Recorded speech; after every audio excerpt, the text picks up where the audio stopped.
জাতীয় নাগরিক পার্টির ঘোষিত জুলাই পদযাত্রা কর্মসূচি আপাতত গোপালগঞ্জে অনুষ্ঠিত হবে না। দলীয় সূত্রে জানা গেছে, কিছু বিষয় বিবেচনায় গোপালগঞ্জ বাদ দিয়ে দেশের বাকি 63 জেলায় কর্মসূচিটি পালন করা হবে। তবে আগামী 16 জুলাই শহীদ দিবস উপলক্ষে গোপালগঞ্জে দলের স্থানীয় নেতাকর্মীরা দোয়া ও মোনাজাতের আয়োজন করবেন।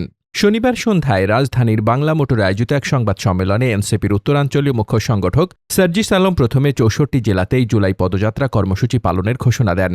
লিখিত বক্তব্যে সার্জিস আলম বলেন, ঐতিহাসিক রক্তস্নাত জুলাই ফিরে এসেছে নতুন প্রত্যাশা ও প্রেরণার বার্তা নিয়ে।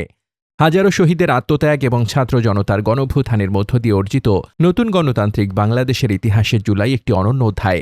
এই ঐতিহাসিক মাসকে যথাযথ মর্যাদায় স্মরণ এবং গণভ্যুত্থানের আকাঙ্ক্ষা নতুন প্রজন্ম ও দেশের সর্বস্তরের মানুষের কাছে পৌঁছে দিতে দেশ গড়তে জুলাই জাগরণ শীর্ষক মাসব্যাপী কর্মসূচি ঘোষণা করেছে।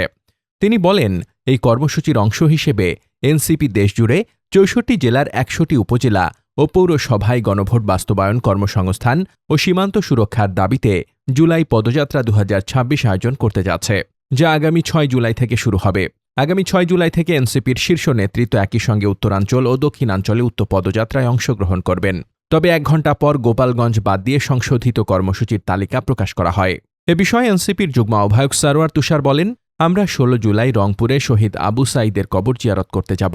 ওই দিন বিভিন্ন কর্মসূচিতে এনসিপির শীর্ষ নেতারা ব্যস্ত থাকবেন। এ কারণে আমরা গোপালগঞ্জে যাওয়ার কর্মসূচি আপাতত স্থগিত রেখেছি।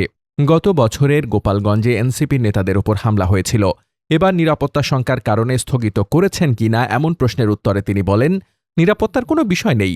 আমরা আগামী সেপ্টেম্বরে গোপালগঞ্জে যাব। সেই সময় স্থানীয় সরকার নির্বাচনে দলীয় প্রার্থী ঘোষণা করা হবে। এছাড়া এবারও যেসব জেলায় যেতে পারছি না, পরের ধাপ অর্থাৎ সেপ্টেম্বরে সেসব জেলায় যাবেন শীর্ষ নেতারা। Desk report, বার্তাবাজার।